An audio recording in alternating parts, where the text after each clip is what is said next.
Hi, it's Keith from Cloud Design Box. Welcome to the video. In today's session, we're going to be looking at how we can mark or grade assignments within Teams. Please don't forget to subscribe to the channel and please hit the like button. So let's get over into Teams.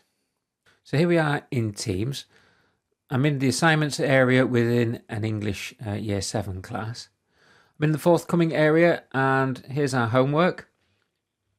4 out of 28 of my class have turned the work in, and I've already graded 1 piece of homework out of 4 as well. I can either drop into the assignment from the assignments homepage, and as you can see, I've got some that's waiting to be graded. So I've got some stuff that's been turned in by the teacher and also handed in by Susan here. Or I can go into the ready to grade area as well. As you can see, I've got 3 ready to grade here. I can just select the line. Again, that just opens it up, and here's the work that's ready to go. So I'm just going to select a student off my list. I'm just going to go straight into Susan's homework here. This opens it up, and as you can see, she's worked through the worksheet here.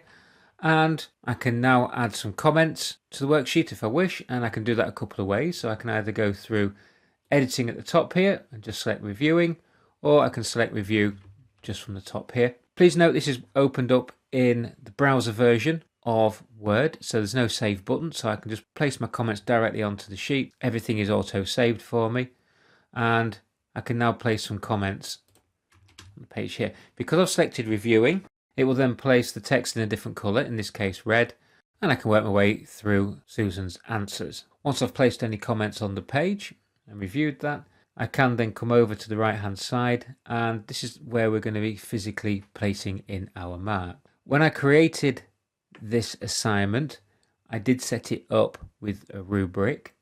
So as you can see here, we've got the Of Mice and Men rubric ready to go.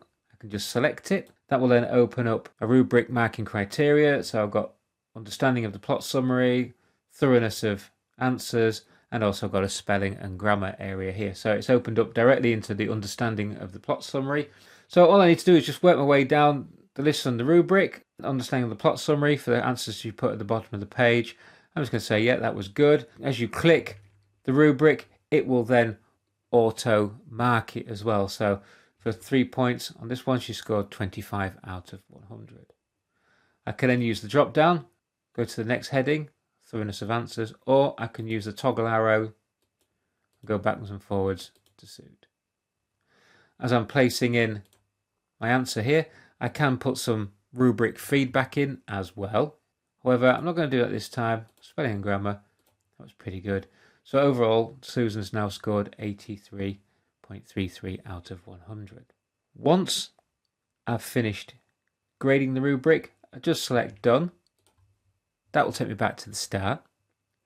And in here, I then put in the formal feedback. So this is the feedback that will then be reflected in the grading tab within the team. So I can do that now.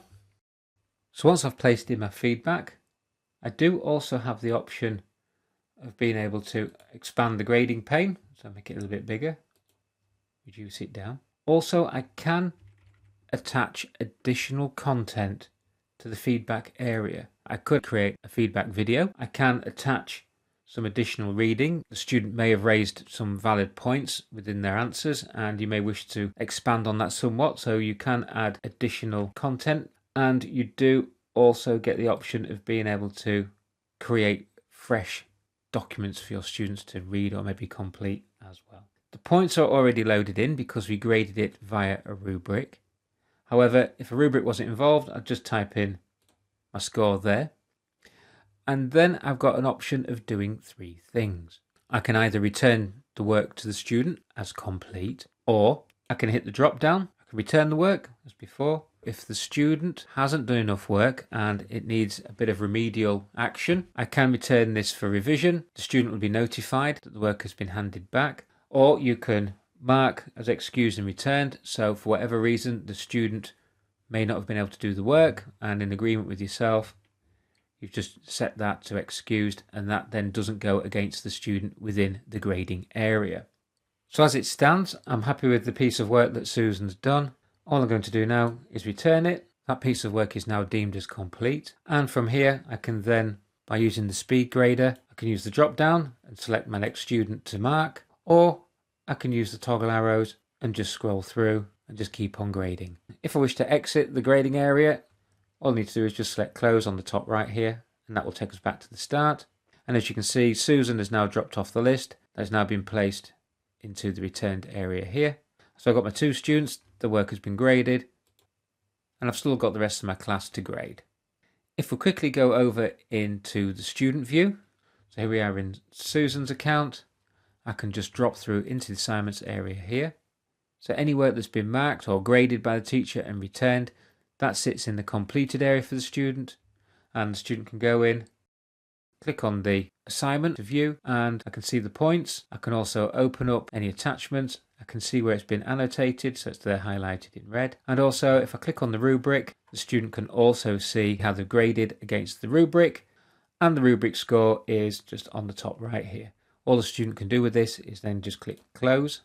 A student can revisit the work, turn it in again for regrading if they wish.